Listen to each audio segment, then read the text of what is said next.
Assalamualaikum warahmatullahi wabarakatuh.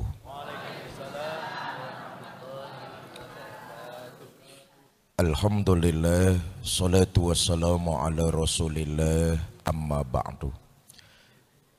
Yang mulia para ulama, para kiai, para asatiz dan asatizah, yang saya hormati para tokoh masyarakat hadir di tengah-tengah kita, Pak Kades, pengurus yayasan serta DKM Masjid Al-Fajru, ibu bapak, saudara-saudara kaum muslimin yang saya cintai.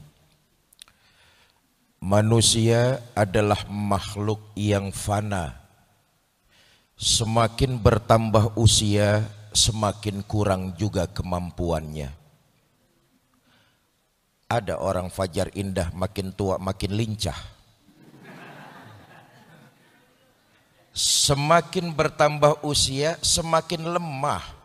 Semakin bertambah usia, semakin kurang kemampuannya. Dituntun pakai nggak mau lagi.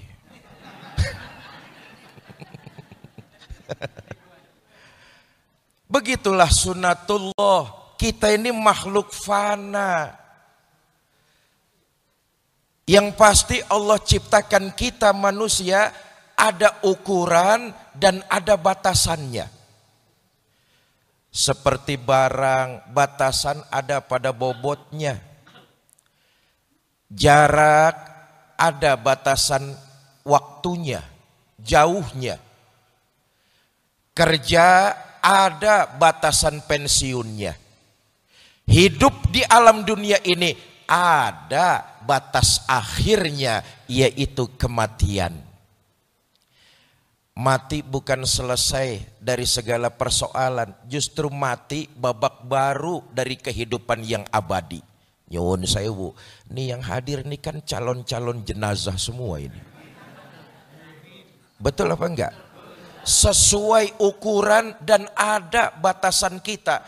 Nih semuanya calon-calon jenazah. Ada orang fajar indah yang hidup terus-terusan. Oh, pasti bakalan mati kabeh. Pengurus yayasan bakalan mati apa tidak? Mati. Pak Kades bakal mati apa tidak? Mati. Merbot masjid bakal mati apa tidak? Mati. Saya yang lagi duduk di sini bakal mati apa tidak? Mati.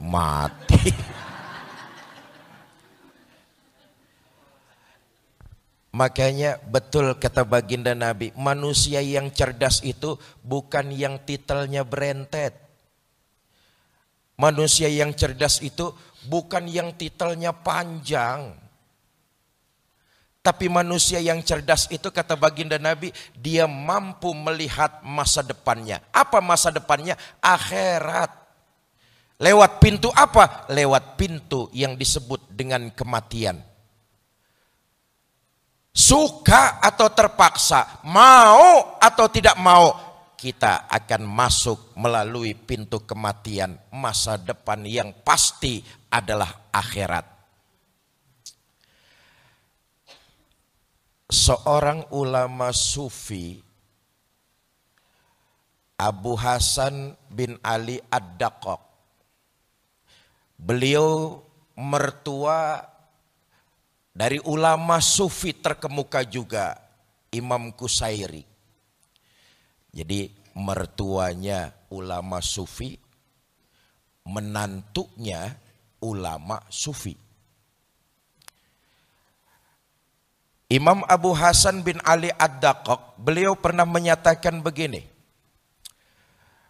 Man aksara zikrul maut, siapa orang yang banyak mengingat kematian, masa depan tuh.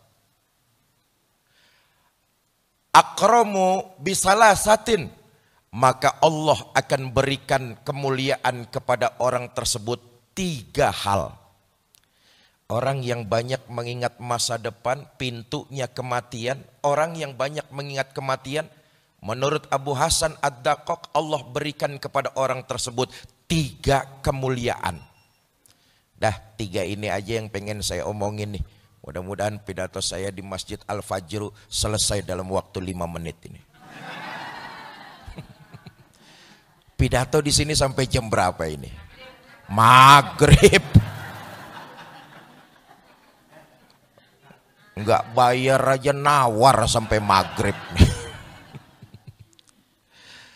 Pertama, kata Imam Abu Hasan bin Ali Ad-Dakok, keutamaan yang dia dapat, Allah akan berikan kepada hambanya tersebut takjilu taubah, menyegerakan taubat. Orang yang pandai mengingat masa depan, orang yang banyak mengingat kematian, maka Allah berikan kepada orang tersebut keutamaan segera melakukan tobat. Nyuwun sewu, maaf. Kita ini manusia Allah berikan karunia akal fikiran. Akal fikiran bukan ngikutin kebenaran, tapi malah cari-cari pembenaran. Ini kan yang berlaku sekarang kayak begitu nih. Mestinya akal fikiran ngikutin kebenaran. Tapi yang terjadi sekarang, akal fikiran dijadikan alasan untuk cari-cari pembenaran.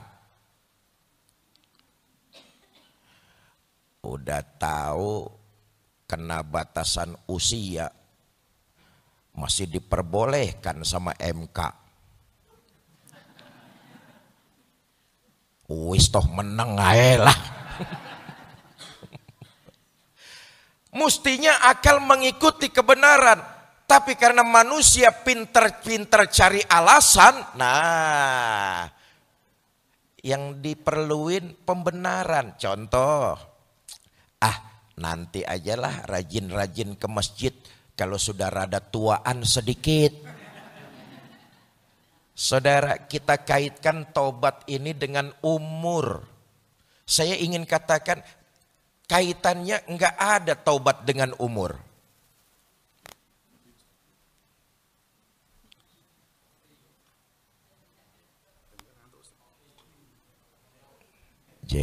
Matur suwun. Saya ingin sampaikan enggak ada kaitannya taubat itu dengan umur. Taubat itu kaitannya dengan salah dan dosa yang tiap saat kita perbuat. Kenapa? Kita enggak tahu kok ajal kita kapan dia akan datang. Yang pasti kita semua akan didatangi malaikat maut. Tapi waktunya kita enggak ada yang pernah tahu. Betul apa tidak? Jadi taubat itu kaitannya bukan dengan usia, tapi salah dan dosa yang tiap saat kita lakukan. Kita memohon kepada Allah agar diberikan keutamaan untuk segera bertobat sebelum malaikat maut datang menjemput.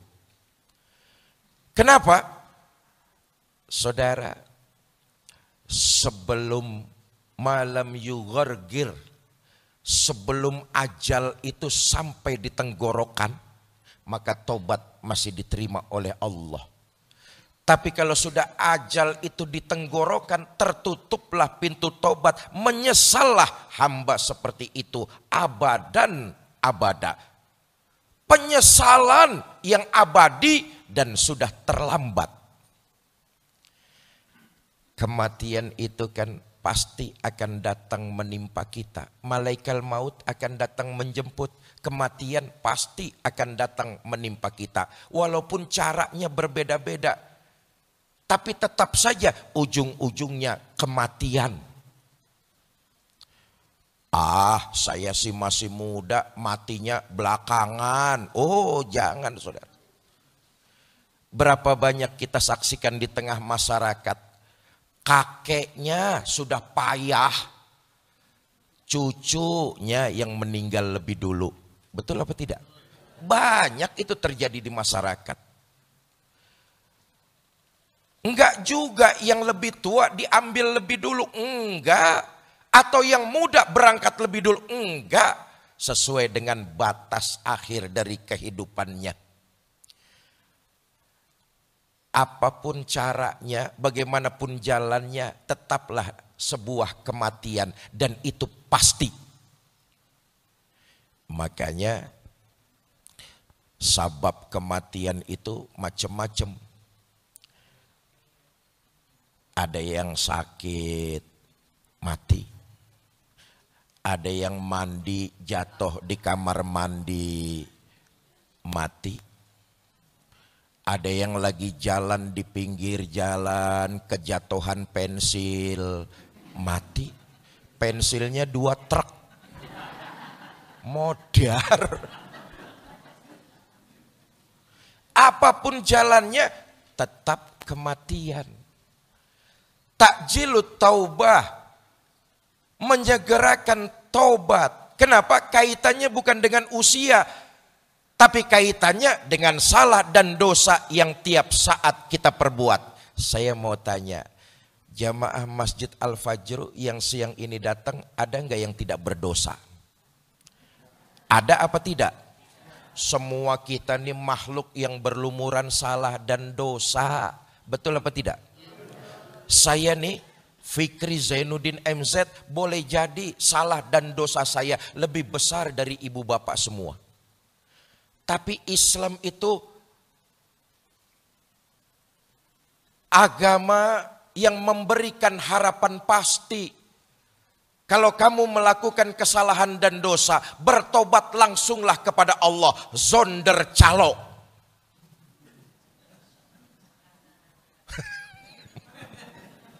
Bertobatlah kamu kepada Allah tanpa calo. Taubatmu akan diterima oleh Allah Subhanahu wa ta'ala. Memberikan harapan pasti, bukan harapan semu. Saudara, kenapa Islam mendorong pemeluknya agar melakukan segera bertobat dari salah dan dosa?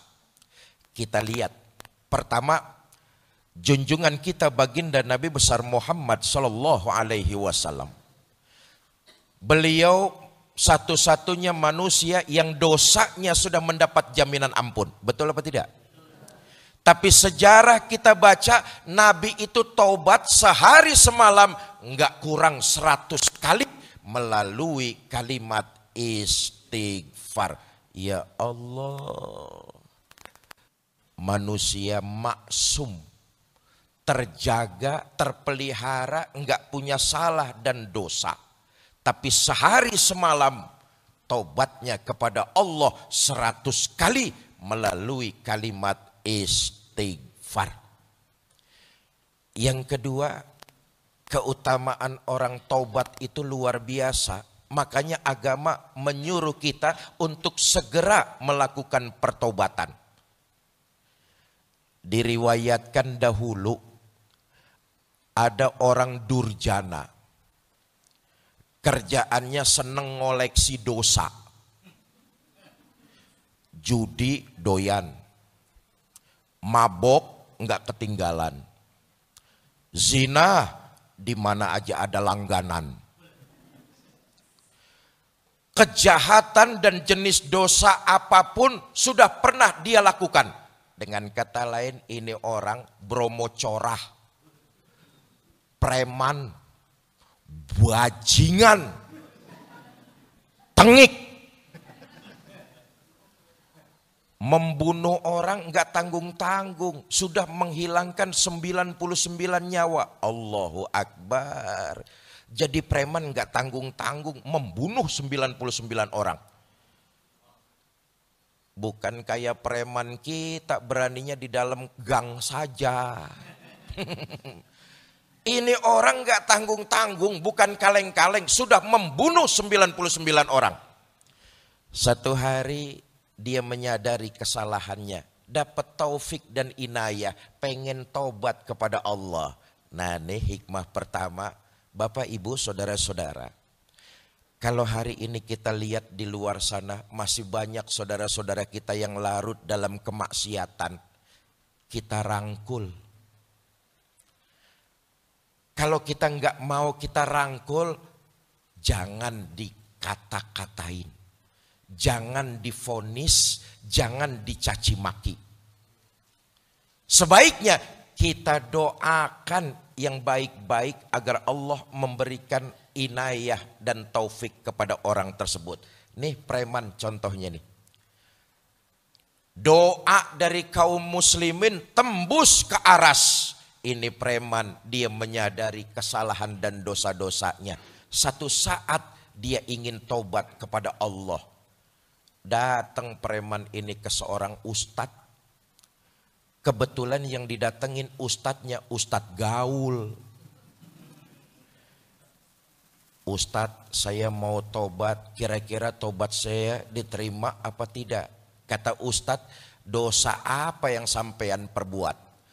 Ceritalah preman ini bahwa dia sudah membunuh 99 orang.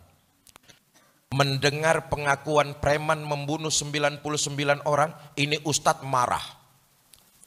Manusia laknat, nyawa dari Allah, Allah juga yang berhak mencabutnya. Terlalu banyak dosa yang kamu perbuat, tobatmu tidak akan diterima, tempatmu sudah pasti neraka. Yang namanya preman dimaki-maki ustadz, melotot, menteleng. Apa yang terjadi? Itu ustadz dibunuh. Dibunuh, korbannya lempeng 100. Kita lihat Bapak Ibu saudara-saudara, ini keutamaan tobat nih. Walaupun korbannya sudah bertambah, tapi niatnya tobat enggak putus, enggak lemah, enggak kendor. Satu hari preman ini datang ke seorang kiai yang arif dan bijaksana. Pak Kiai, saya mau tobat, kira-kira tobat saya diterima Allah apa enggak? Apa jawab Kiai? Selama kamu tidak menyekutukan Allah dengan sesuatu pun, sebesar apa saja salah dan dosa yang kamu perbuat, kalau kamu tobat, insya Allah tobatmu pasti diterima. Tuh, kalau omongan Kiai nyenengin hati. Omongan Kiai nyenengin hati. Lama-lama Kiai ini penasaran juga, ditanya, Mas, emang dosa apa yang sampean perbuat? Cerita preman ini, begini Kiai, mula-mula sih saya membunuh 99 orang. Terus saya datang ke ustadz, dimaki-maki. Lalu ya udah, itu ustadz saya lempengin aja, jadi 100. Kata Kiai, ya sudahlah, yang lalu sudah berlalu, tataplah masa depan yang pasti. Begini Mas, taubatmu insya Allah akan diterima, tapi ada syaratnya. Apa Kiai? Tinggalkan kampungmu, cari kampung yang di dalamnya penuh dengan orang-orang ahli ibadah. Sebab kalau kamu taubat, kampungmu masih di situ, kamu akan terkena penyakit tomat. Malam taubat, pagi kumat. Jadi saya mesti pindah Kiai. Pindah, cari kampung yang di dalamnya penuh dengan orang-orang ahli ibadah. Kira-kira kemana Kiai? Fajar Indah. Amin. Baik Kiai. Loh, kita lihat yang kedua nih. Walaupun perangainya kasar, moralnya rusak, tapi preman kalau diomongin Kiai, sami'na wa ata'na. Baik Kiai, doakan saya supaya istiqomah dalam bertobat. Cium tangan sama Kiai bolak-balik ngalap berkah. Enggak cuman cium tangan bolak-balik, ngamplopin.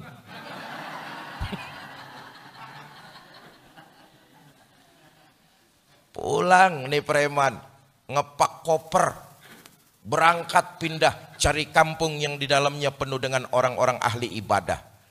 Qadarullah, di perjalanan ini preman mati. Sholat belum, sholat taubat belum, puasa belum, zakat belum. berusaha nyari kampung di dalamnya penuh dengan orang ahli ibadah, tapi di perjalanan qadarullah malaikat maut datang menjemput, preman ini mati. Turun dua malaikat, Rahmah dan Zabaniyah. Malaikat Rahmah berkata, selamat datang orang soleh, kau mati dalam kondisi taubat, tempatmu adalah sorga. Ya Allah, sholat belum, puasa belum, tapi sudah divonis orang soleh karena bertobat, tempatmu tidak lain adalah sorga. Kata malaikat Zabaniyah, nanti dulu, sorga sih sorga, urusan yang 100 itu bagaimana itu? Ini mayit saya mau masukkan jadi penghuni neraka. Malaikat Rahmah dan malaikat Zabaniyah ribut berebut si mayit. Allah yang pisahkan. Kata Allah, malaikatku, sudah kalian gak usah pada ribut.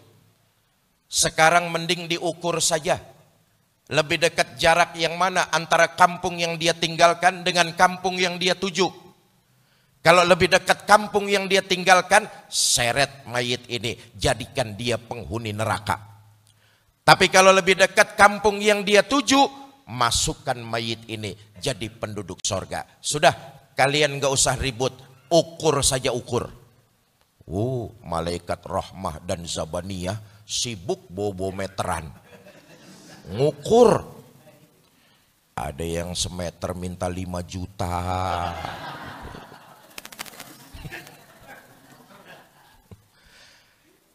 Saudara, atas berkat rahmat Allah. Nah, ini penting nih. Kalau nanti semua yang hadir di masjid siang ini masuk sorga, amin. Janganlah kita menyangka kita masuk sorga karena pahala sholat kita. Oh jauh, adoh mas, adoh. Kalau nanti kita masuk sorga, jangan kita menyangka karena pahala puasa kita, aduh jauh. Yang pasti kalau kita masuk ke dalam sorga, tidak lain dan tidak bukan itu karena rahmat Allah. Atas berkat rahmat Allah, preman ini jaraknya cuma sejengkal. Dia lebih dekat kampung yang dia tuju daripada kampung yang dia tinggalkan. Bedanya cuma sejengkal. Karena keutamaan tobat, Allah takdirkan mayit ini jadi penduduk sorga. Begitulah kata Abu Hasan bin Ali Ad-Daqaq. Orang yang mengingat masa depannya, orang yang mengingat akhirat lewat pintu kematian, maka dia akan diberikan keutamaan takjilu taubah. Satu. Yang kedua, Imam Abu Hasan bin Ali Ad-Daqaq, orang yang banyak mengingat akhirat, keutamaan yang kedua akan diberikan qanaatul qulub, hati yang qanaah. Apa qanaah? Nerimo semua yang terjadi di alam ini atas izin Allah. Dahan saja jatuh ke permukaan bumi, itu semuanya atas izin Allah. Maka orang yang banyak mengingat kematian dalam menjalani hidup ini enggak ngoyo. Enggak ngoyo. Kenapa? Semuanya sudah ditakdirkan oleh Allah Subhanahu.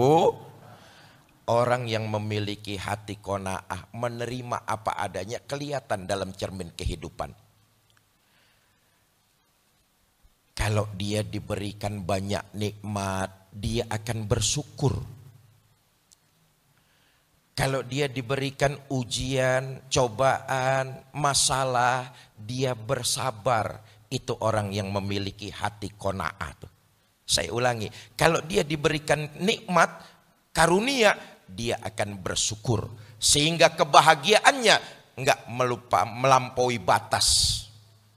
Sebaliknya, kalau dia diberikan bencana, musibah dan masalah, maka dia akan bersabar.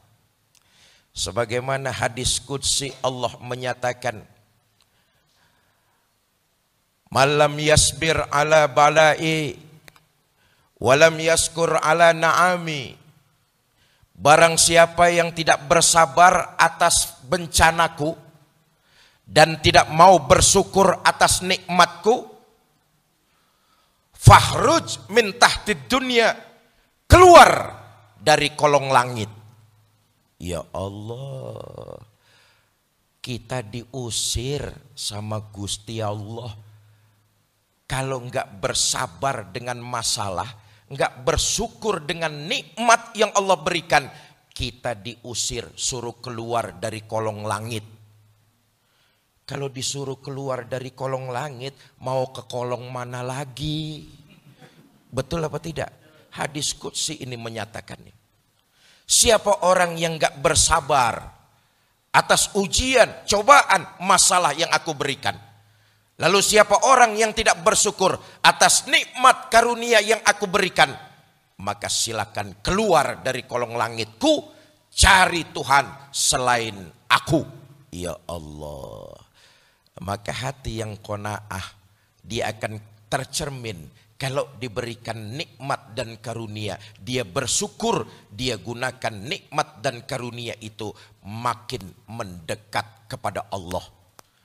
Kalau dia diberikan bencana, musibah, masalah, maka dia bersabar, dia jadikan jalan itu mendekat kepada Allah Subhanahu wa taala.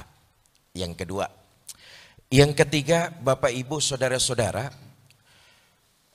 orang yang banyak mengingat kematian, mengingat masa depan, maka kata Imam Abu Hasan bin Ali Ad-Daqqaq, Allah akan berikan semangat untuk menebarkan nilai-nilai kebaikan, semangat untuk beribadah.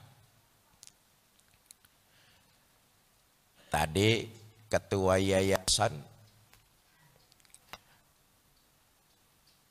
sudah menyampaikan hadis baginda kita Nabi besar Muhammad sallallahu alaihi wasallam. Ada imannya yang selalu bertambah, enggak pernah turun, tapi bertambah terus dia. Iman siapa ini? Imannya para nabi dan rasul. Ada imannya yang di tengah. Imannya siapa ini? Malaikat. Ada iman yang naik turun. Iman siapa ini? Imannya kita nih. Kita naik turun imannya tuh. Kalau lagi tanggung bulan, imannya tinggi tuh. Lagi belum gajian, imannya tinggi tuh. Ngelihat masjid, maunya mampir aja iktikaf di dalam. Tapi begitu tanggal muda, udah nerima gajian, ngelihat masjid, melengos. Imannya lagi turun tuh. Yazid wa yankus. Bertambah dan kadang-kadang menurun. Bagaimana Ustadz supaya iman yang sudah meningkat makin bertambah? Nah, kalau ini kita kudu cari temen yang semangat dalam ibadah. Paling tidak kita harus mengingat masa depan kita yang pasti melalui kematian. Kalau kita sering mengingat kematian, maka paling tidak iman kita akan terus flat. Semangat kita untuk beribadah, semangat kita untuk menebarkan nilai-nilai kebaikan terus berkobar dan menyala. Ini yang penting nih. Supaya iman kita jangan sampai anjlok, turun drastis, maka banyak-banyaklah kita mengingat kematian. Kalau ini yang kita lakukan, insya Allah iman kita stabil, kita makin semangat untuk meningkatkan ibadah dan amal kebaikan. Nah, tadi saya katakan nih semuanya nih calon-calon jenazah nih.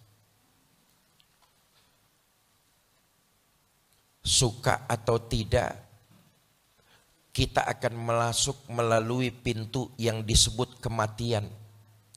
Akhirat bukan khurafat, alam kubur bukan tahayul. Maka orang yang mengingat banyak kematian, memandang masa depannya akhirat, dia akan diberikan semangat untuk melakukan ibadah dan menebarkan nilai-nilai kebaikan.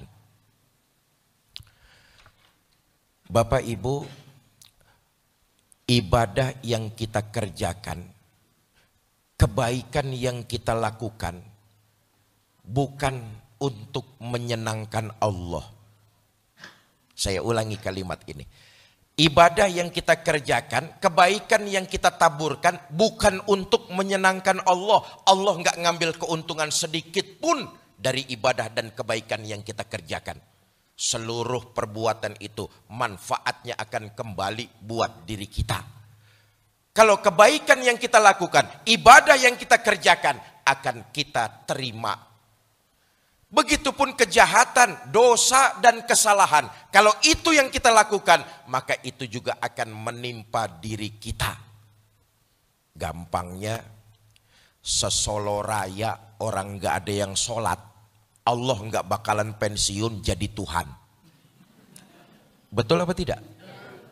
Sejawa Tengah orang nggak ada yang sedekah, Allah nggak bakalan bangkrut jadi Tuhan. Oh, Allah itu maha kaya, Allah maha gagah, Allah maha perkasa.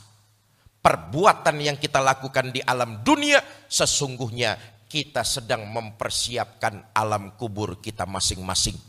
Artinya perbuatan itu akan kembali buat diri kita. Kalau kebaikan yang kita tebarkan, insya Allah rumah kuburan kita nyaman. Tapi kalau kejahatan yang kita lakukan, sudah dipastikan rumah kuburan kita tidak menyenangkan. Ini maksud Quran. In ahsantum ahsantum li anfusikum wa in asatum falaha. Kalau kamu berbuat baik, kebaikan itu akan kamu terima. Kalau kamu berbuat jahat, kejahatan itu juga akan kamu terima. Kalau saudara berbuat baik sama orang, boleh jadi orang itu menerima kebaikan yang saudara lakukan. Tapi hakikatnya saudara sedang berbuat baik bagi diri saudara sendiri. Contoh,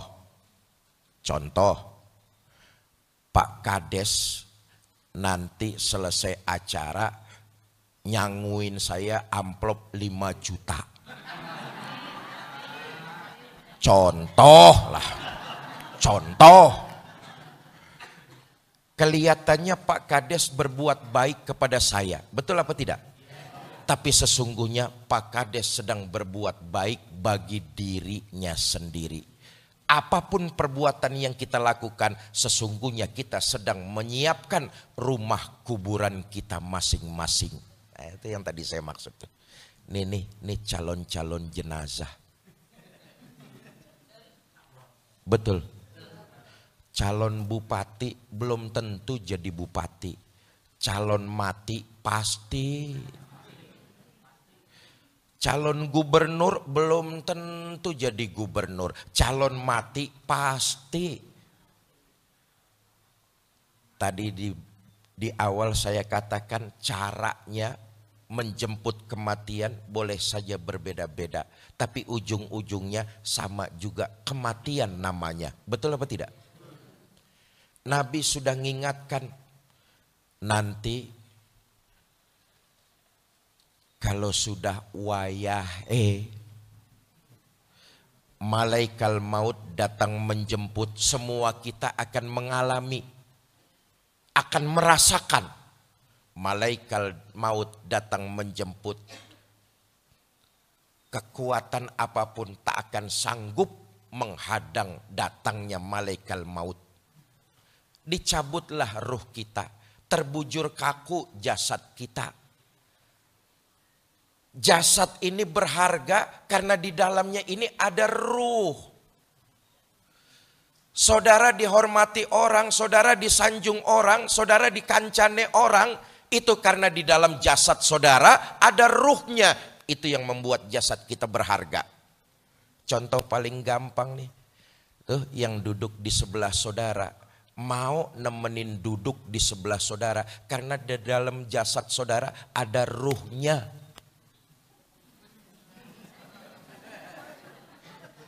Betul apa tidak?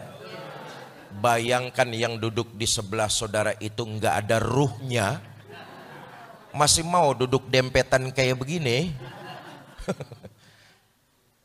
Begitu dicabut ruh kita, terbujur kaku jasad. Mulai datang tetangga, mulai datang keluarga, diurusin jasad kita. Betul apa tidak?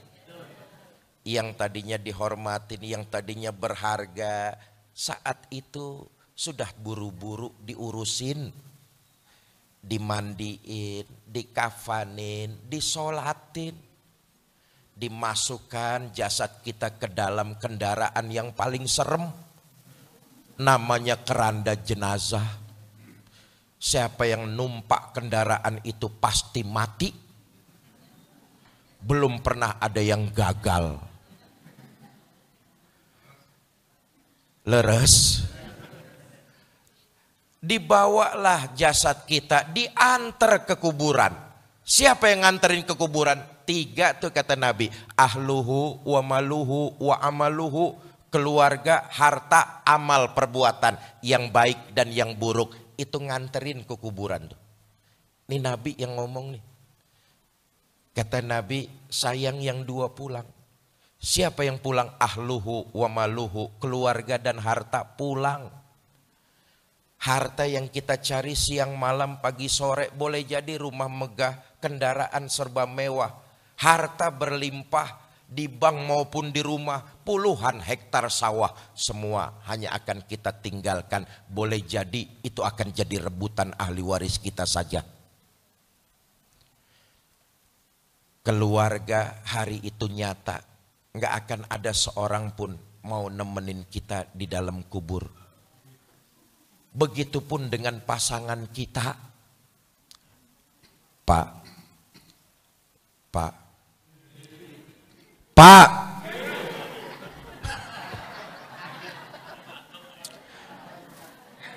Maaf ya kalau bapak-bapak nih nanti mati duluan. Jangan mengharap istri mau nemani masuk ke dalam.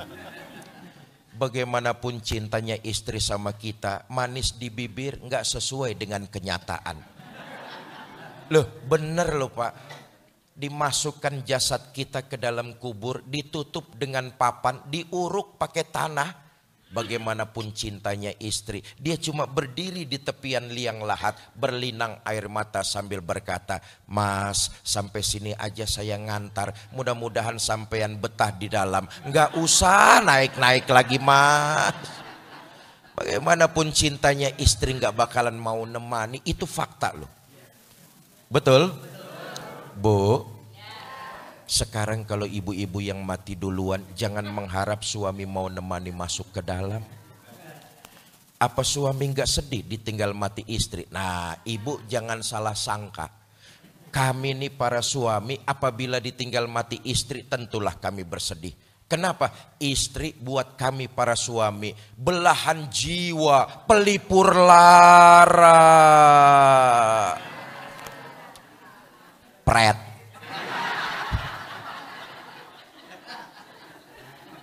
Apa suami nggak nangis ditinggal mati istri? Ibu jangan salah sangka, kami para suami kalau ditinggal mati istri bercucuran air mata.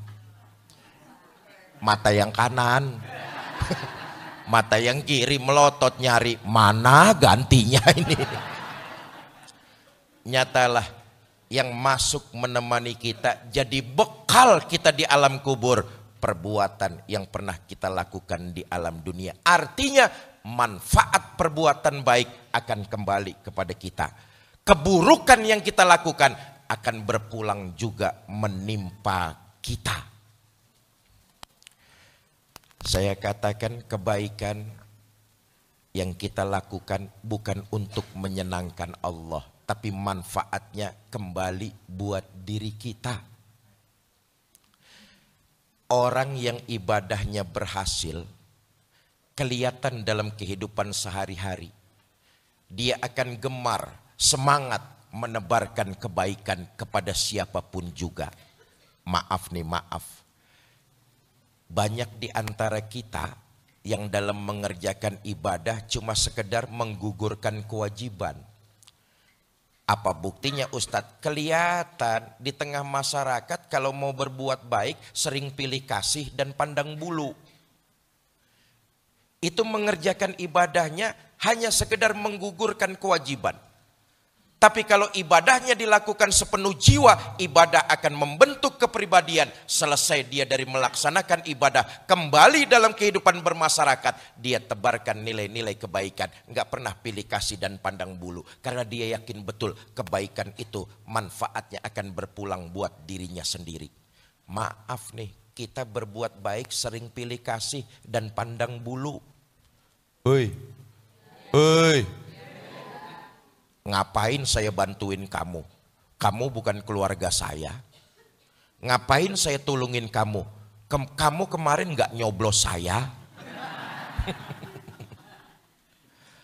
Padahal orang yang sholatnya berhasil, ibadahnya berhasil, dia kembali ke kehidupan di tengah masyarakat, menebarkan kebaikan, gak pernah pilih kasih dan gak pernah pandang bulu. Kenapa? Dia sadar betul perbuatan apapun itu akan kembali buat dirinya sendiri. Nah, 3 ini Imam Abu Hasan bin Ali Daqqaq. Pertama, menyegerakan taubat. Yang kedua, hati yang nerima.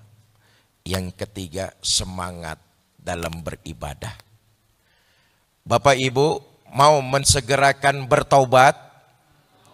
Oh, yang jawab 30 orang.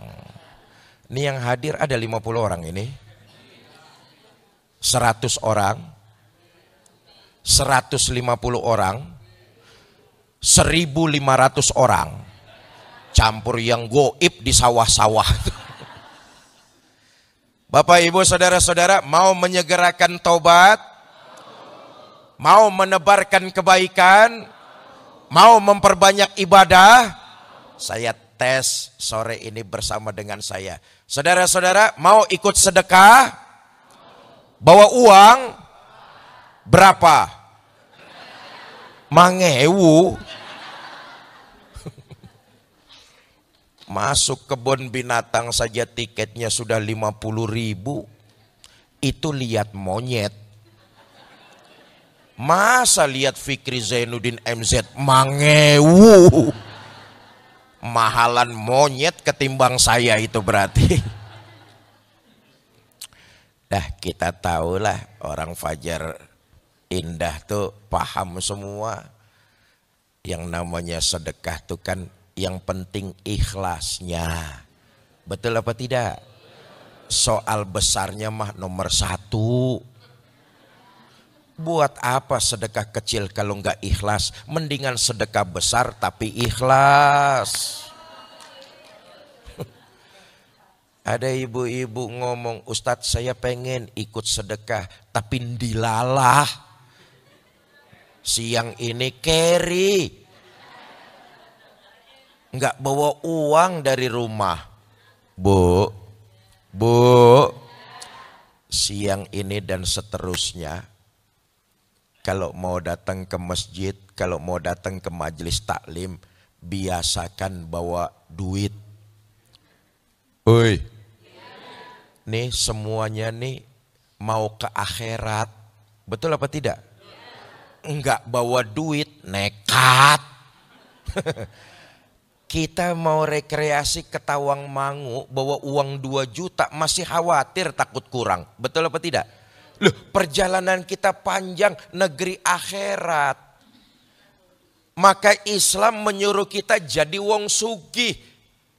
Dengan kekayaan kita bisa melakukan berbagai macam amalan-amalan ibadah. Islam nyuruh kita harus punya jabatan, kekuasaan. Dengan jabatan kita bisa membantu mereka yang lemah dan mereka yang tertindas. Itu semua kita jadikan sarana untuk beribadah kepada Allah Subhanahu wa taala. Dah, ibu yang terlanjur nggak bawa uang nggak apa-apa. Nanti petugas kotak amal sampai depan ibu, ibu pinjem dulu sama tetangga sebelahnya. Kalau tetangganya sama-sama carry nggak bawa uang karena lupa, ya sudahlah, ibu pura-pura saja masukin tangan ibu ke dalam kotak amal. Tapi jangan ngambil yang di dalam. Mana petugas, sudah siap? Sini petugas, dimulai dari saya dulu. Saterstu, tolong dibantu.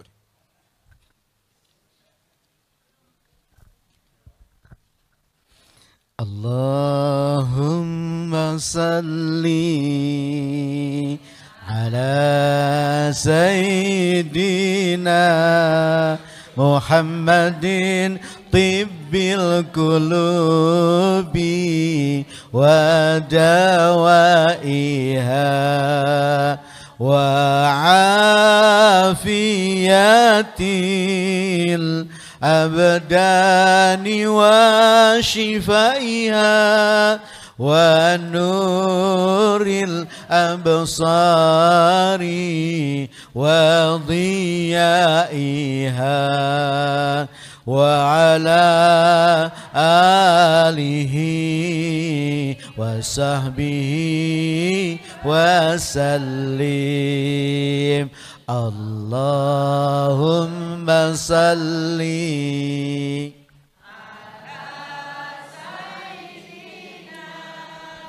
Muhammadin tibbil qulubi wa dawaiha wa afiyatil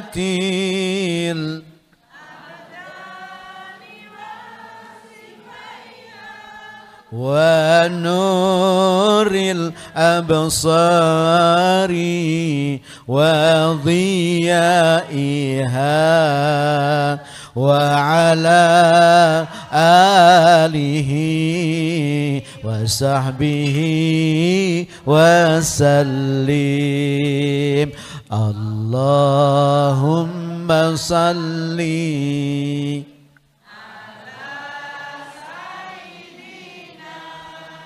Muhammadin tibbil qulubi wa dawaiha wa afiyatil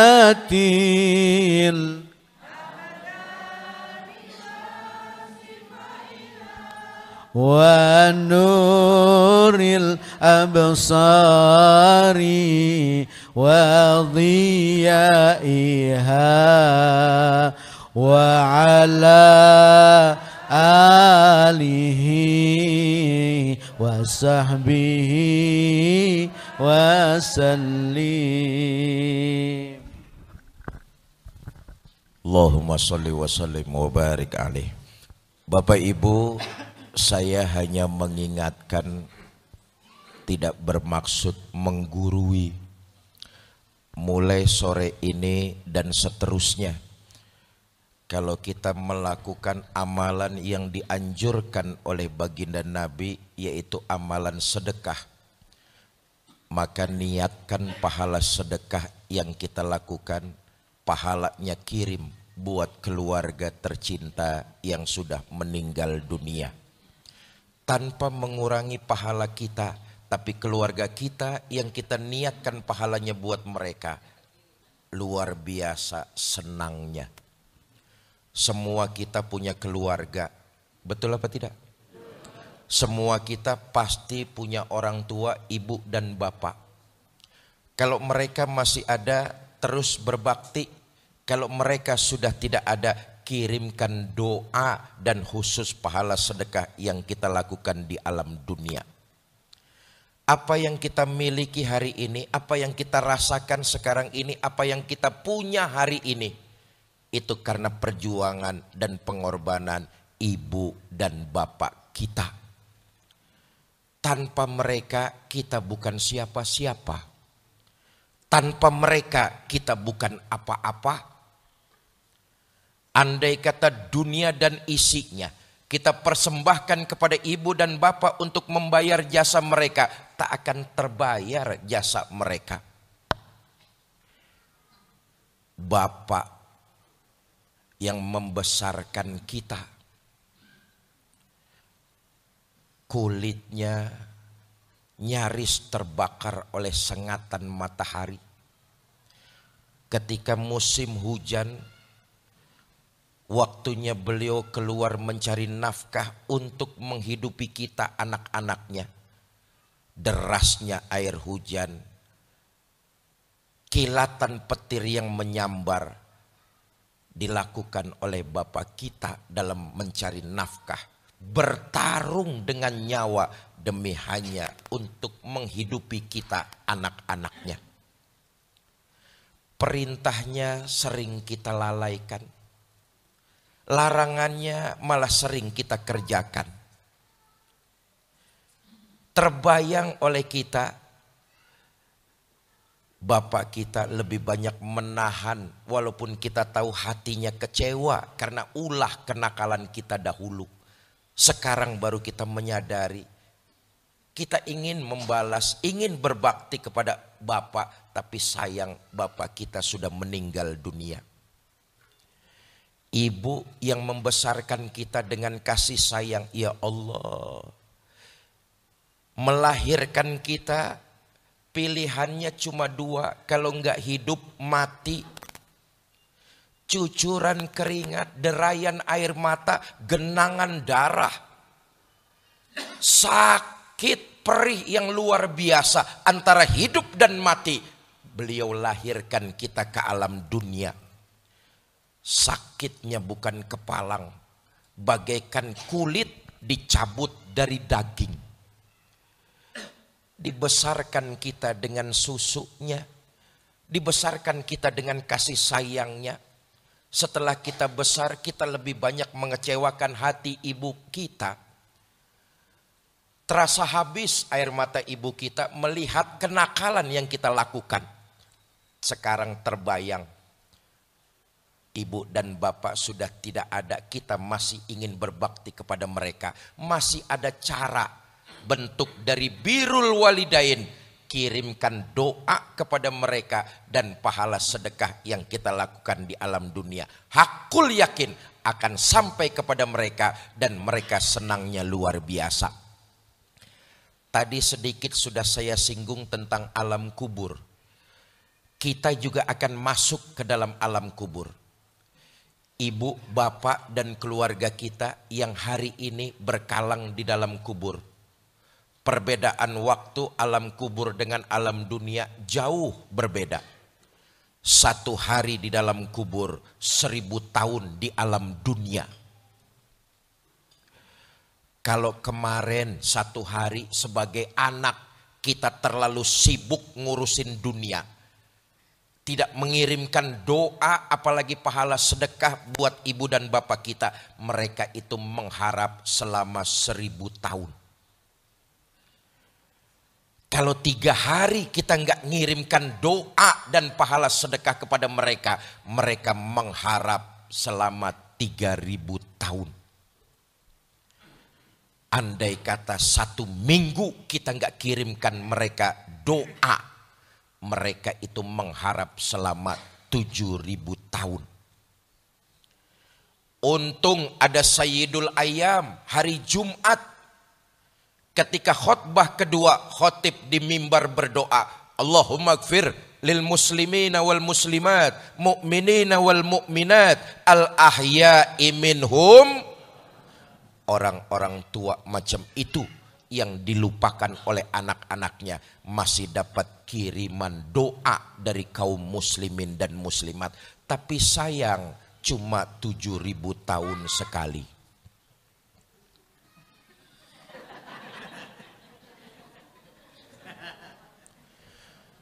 Ada iklan.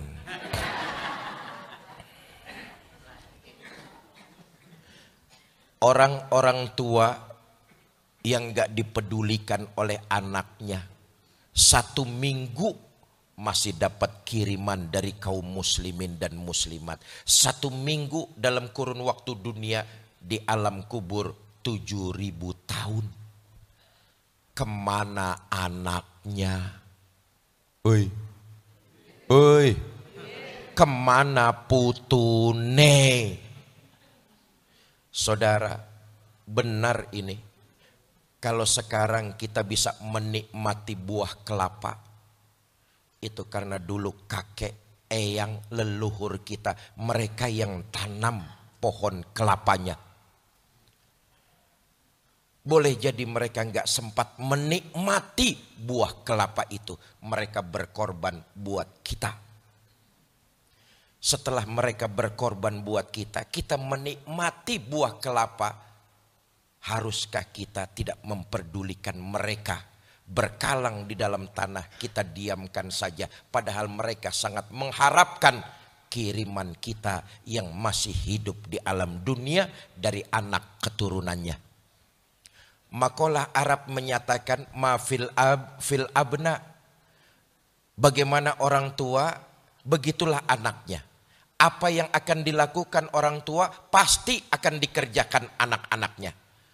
Kalau orang tuanya rajin mengirimkan doa kepada leluhur-leluhurnya, satu saat pasti anak keturunannya akan melakukan hal yang sama, mendoakan orang tuanya juga. Tapi kalau orang tuanya cuek saja, tidak peduli kepada leluhur-leluhurnya, jangan mengharap satu saat nanti anak cucu keturunannya akan melakukan hal yang sama juga. Apa yang kita niatkan melalui amalan sedekah, hakul yakin akan sampai kepada keluarga dan orang-orang tua kita pahala itu. Dahulu diceritakan ada seorang ibu ditinggal mati anak gadis semata wayangnya. Karena punya anak gadis cuma semata wayang, ini ibu kepikiran, siang terbayang, malam terkenang. Makan gak enak, tidur gak nyenyak. Maklum punya anak cuma satu, gadis semata wayang meninggal dunia. Kepikiran nih ibu. Hatinya galau, resah, gundah gulana. Kangen sama anak gadisnya yang beberapa hari lalu meninggal. Datang ibu ini konsultasi ke seorang ulama, Imam Hasan Al-Basri. Tuan Imam, saya punya anak gadis, belum lama meninggal dunia. Saya kangen, pengen ketemu sama anak gadis saya. Tuan Imam berikan saya amalan, apa yang harus saya lakukan? Kata Imam Hasan Al-Basri, ibu nanti malam selesai sholat sunnah, selesai sholat isya, sholat sunnah 4 rakaat. Lalu iringi dengan pembacaan sholawat sampai ibu tertidur pulas. Dikerjakan amalan ini. Selesai sholat sunnah, si ibu baca sholawat sampai dia tertidur pulas. Dalam tidur Allah takdirkan si ibu ini mimpi ketemu sama anak gadis semata wayangnya. Rindu yang beberapa hari menggebu terbayar sudah. Tapi sayang, untung tak dapat diraih, malang tak dapat ditolak. Dalam mimpi si ibu melihat jelas anak gadis semata wayangnya sedang disiksa di dalam kuburnya. Orang tua mana yang sanggup menyaksikan anaknya disiksa? Pagi-pagi si ibu ini datang ke rumah Imam Hasan Al-Basri, laporan. Tuan Imam, amalan Tuan Imam semalam saya kerjakan. Alhamdulillah saya ngimpi ketemu anak gadis saya. Tapi dalam mimpi kenapa saya lihat jelas betul anak gadis saya sedang disiksa di dalam kuburnya. Tuan Imam berikan saya amalan lagi. Apa yang harus saya lakukan? Minimal mengurangi siksa kubur anak gadis saya. Kata Imam Hasan Al-Basri, ibu sedekah saja sesuai dengan kemampuan. Punya tenaga, punya ilmu, punya makanan, punya uang, sedekahkan. Pahala sedekahnya kirim buat anak gadis ibu yang sudah meninggal dunia. Pulang nih ibu. Hari berganti datang minggu, minggu pergi berganti dengan bulan. Si ibu nggak datang-datang lagi ke rumah Imam Hasan Al-Basri. Satu malam Imam Hasan Al-Basri tertidur. Dalam tidur beliau mimpi. Ketemu gadis cantik. Wahyu. semok. Apa meneh? Imam Hasan Al-Basri dalam tidur mimpi ketemu gadis cantik berdiri di depan gedung megah dan mewah, pakai mahkota berlapiskan emas, bertahtakan berlian, intan dan mutiara. Kagum Imam Hasan Al-Basri. Gadis itu datang mendekat. Tuan Imam kenal nggak sama saya? Kata Imam Hasan Al-Basri, saya nggak kenal. Tuan Imam, beberapa hari lalu datang seorang ibu minta amalan. Tuan Imam berikan amalan sedekah. Tuan Imam, itu ibu saya. Satu hari ibu saya melakukan amalan sedekah sepotong roti. Ya Allah, sepotong roti. Pahala sedekahnya diniatkan buat saya. Alhamdulillah, sedekah itu jadi wasilah terbukanya pintu rahmat Allah. Saya terbebas dari siksa kubur. Alam kubur yang keluarga kita tempati sekarang ini, dan yang pasti akan kita tempati juga, pilihannya cuma dua. Ada nikmat kubur, ada siksa kubur. Mudah-mudahan keluarga dan orang-orang tua kita, mereka mendapat nikmat kubur. Amin. Tapi kalau Allah takdirkan mereka enggak dapat nikmat kubur, tinggal tersisa satu, siksa kubur. Doa dan kiriman pahala sedekah dari kita keturunannya yang masih hidup di alam dunia itu sangat meringankan mereka. Dan kita memohon kepada Allah, jadikan itu wasilah agar kubur mereka Allah jadikan raudhah min riyadil jannah. Nah Bapak Ibu saudara-saudara, ini hari saya ke Jumat Sabtu, hari kedua saya muter di Solo Raya, insya Allah sampai hari Senin, 4 hari. Kebetulan putaran ini saya nggak bawa istri. 4 hari nggak bawa istri, baru 2 hari endasnya mumet loh Pak.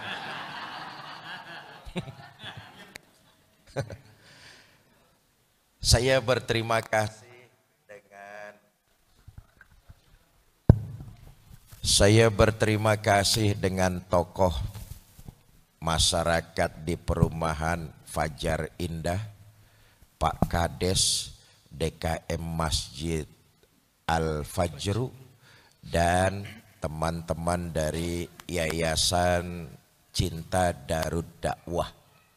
Inilah pelopor Fastabiqul Khairat. Pertemuan kita terjadi sore ini itu karena ada pelopornya. Nih enaknya jadi pelopor nih. Siapa pelopor pertemuan kita sore ini? Yang tadi saya sebutkan tuh. Tokoh masyarakat, DKM, masjid, dan pengurus yayasan, serta teman-teman dari Yayasan Cinta Darud Dakwah. Itu pelopornya tuh.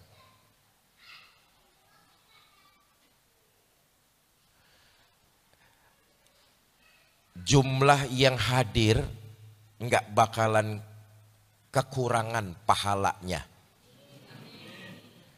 Kalau yang hadir hari ini 150 orang, insya Allah nggak bakalan kurang pahalanya.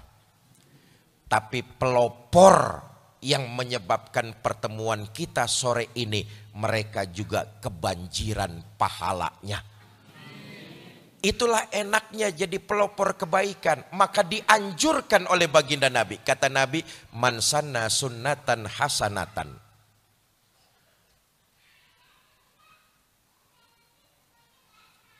Nah.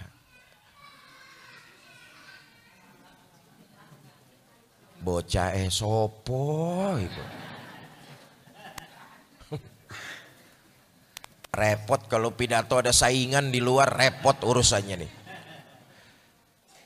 Ini motivasi kita nih supaya terus bersemangat dalam menebarkan kebaikan. Kata Nabi, man sanna sunnatan hasanatan falahu ajruha wa ajru man amila biha. Siapa orang jadi pelopor kebaikan, dia dapat pahala. Lalu ada orang yang mengerjakan kebaikan itu, orang yang mengerjakan dapat pahala, si pelopor masih kebagian pahalanya juga. tuh enaknya tuh. Ayo semangat kita menebarkan kebaikan. Tiap kita jadi pelopor-pelopor kebaikan. Saudara, ini asarnya jam berapa ini Pak?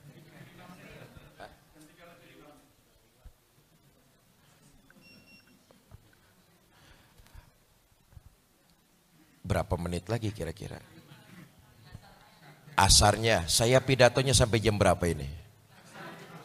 Hah? Sampai maghrib. Nah, kita jeda dulu nanti kumandang azan asar ya.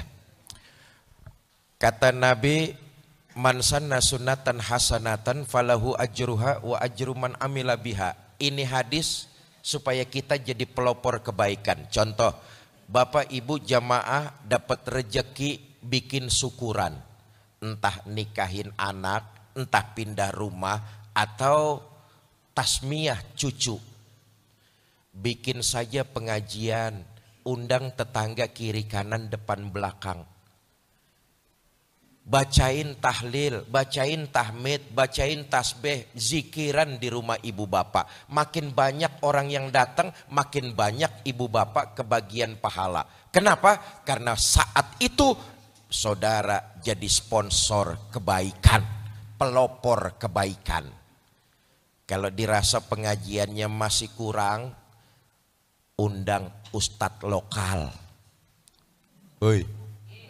Ustadz lokal, jangan ustadz internasional, ustadz lokal saja. Umpamanya ngundang Haji Fikri, umpomo lah. Tapi lihat sebaliknya, kalau kita jadi pelopor kejahatan, nauzubillah summa nauzubillah. Saudara bikin syukuran lalu nanggep organ tunggal. Bukan soal musiknya, ini masih ikhtilaf. Tapi saudara bisa enggak menjamin ketika musik bermain ada yang melakukan kemaksiatan, terjadi perjudian, terjadi mabuk-mabukan, terjadi perzinahan, bahkan terjadi pembunuhan. Pelakunya dapat dosa, kita masih juga kebagian dosanya. Kenapa? Saat itu kita jadi pelopor kejahatan. Nauzubillah min. Nih pelopor-pelopor kebaikan. Sudah masuk waktunya?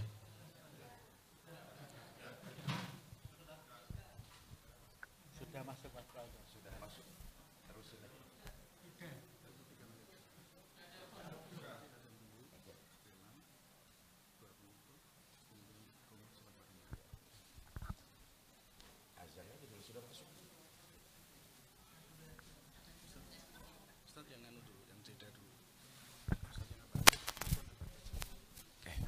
Bapak Ibu, kita jeda dengarkan kumandang azan, habis itu kita lanjutkan kembali nggih. Nah, monggo silakan.